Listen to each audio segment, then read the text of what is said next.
Magandang umaga mga kababayan. Nandito po tayo ngayon sa West Philippine Sea. West Philippine Sea. Ano sa iyo? Mga kababayan, nandito po tayo ngayon sa Kabangkalan, Cebu City. Mandawi City. Kabangkalan, Mandawi City. Papunta po tayong mayroon po tayong transaksyon rito. By the way mga kabayan, ito magbibigay tayo ng comment tungkol sa West Philippine Sea. Magbibigay tayo ng comment talaga mga kabayan sa West Philippine Sea nung nakarang araw dahil binumba ang ating resupply mission ng BFAR, yung BFAR na barko, mga kababayan. So bago tayo mag-comment mga kababayan, so kung hindi ka pa nakasubscribe sa akin channel, pasubscribe naman dyan mga kababayan. Ito lang aking hinihiling sa iyo bilang tulong mo na rin sa akin mga kababayan. So by the way mga kababayan, ito ang ating magbibigay tayo ng comment tungkol dito. Bakit every time na may mga resupply mission sa ating BRP Sierra Madre, palaging natunugan ng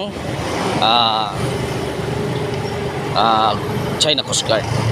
Itong Philippine Coast Guard, Philippine Navy, bakit pag may namataan na mga Chinese vessel dito nakapasok sa ating bansa, bakit hindi agad tinaboy? Aabutin pa ng ilang araw bago maitaboy. Bakit ganyan tayo mga kababayan? Ganyan tayo kahina, ganyan tayo kalausi ang ating Philippine Marines, Philippine Coast Guard. Nakikita na sa satellite image pero hindi pa rin. Tingnan mo umaabot na sa Palawan ang ibang mga vessel ng Chinese militia, pero hindi pa nababalita, pero nandoon na ron. Ito mga kababayan, sa palay ko nagpapakalap ng mga impormasyon, underwater drone mga kababayan. Ito ang titingnan ng ating pamahalaan.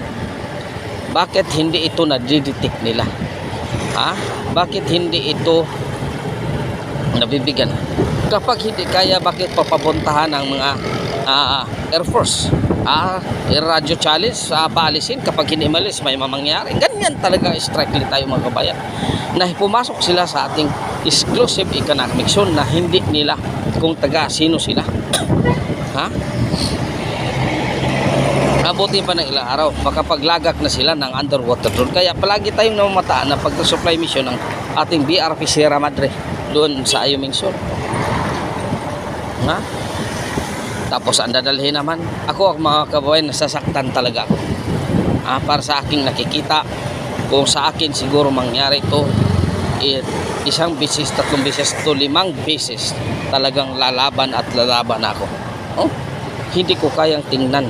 Masakit sa akin ang titingnan ko ang aking kapwa Pilipino binubuli ng ibang bansa.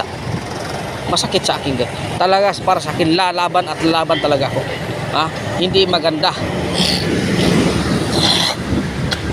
Hindi maganda tingnan mga kababayan. Hindi talaga maganda. Kung bakit, at itong pamahalaan na to, bakit hindi naglagay din na bakit hindi na yung malalaking barko at may water cannon din na handang makipagsabayan sa water cannon? Sa iyong palagay mga kababayan, kaya ito bilhin ng pamahalaan ng kung ano ang pinakamalakas, yun ang bibilhin. Kung saan na bibili si Korea or US mga kababayan, yung pinakamalakas talaga mga kababayan. Kung ano ang pinakamalakas ng water cannon ng China, times 3 natin ang lakas. Titingnan. Kung water cannon kayo, water cannon din kami. Salpukan tayo sa water cannon kung sino talaga ang pinakamalakas. Bakit ganyan lang tayo? Anong ibig sabihin ni General Browner, EEP Chief? Hindi pa matawag na gera itong water cannon, o hindi pa man talaga ito matawag na gera. Bakit hindi tayo bumili ng water cannon din? Bakit hindi tayo bumili ng water cannon din?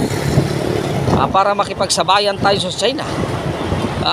Kung titira sila ng water cannon, titira din tayo. Bakit? Sila ba ang marunong tumira ng water cannon, mga kababayan? Sa palagay nyo, nasasaktan ba kayo?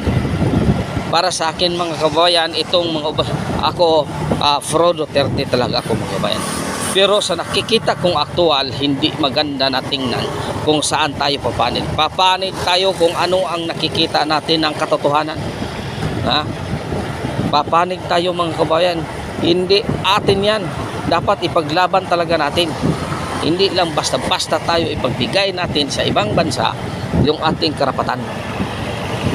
Ha? Hindi maganda talaga, mga kababayan. Oh, nasasaktan at nasasaktan talaga ako. Masakit para sa akin tingnan ang ating kababayan ni Winnie Water Cannon na walang kalaban-laban. Ha? Bakit hindi gawin yun ang pamahalaan? Ha? Kung titira siya ng water cannon, gubat tayo ng water cannon. Ha? Ilalagay natin yung pinakamalakas na water cannon kung anong meron sa US o meron sa ibang bansa. Ilalagay natin. Ha? Doblehin pa natin sa isang barko 4 na water cannon. Papagsabayin talaga yan. Inandar yan. Tingnan natin. Yun ang gusto nila, hinahanap nila. Sa atin yan. Ha? Kaya yung nakikita ni Chief General Browner, hindi pa gubat, hindi pa gira, hindi pa gira ang pag-water cannon. O hindi pala gira, bakit hindi tayo bumili ng water cannon? Ha? Palagi na lang tayong ganito. Every resupply mission, mayroon talagang mangyayari. Ha? Pero sige lang, mga kababayan. Aabot sa punto rin, mga kababayan. Luluhod at luluhod ang China sa atin, mga kababayan. Ha? Aabot sa punto rin, mga kababayan. Ha? Babagsak at babagsak rin sila.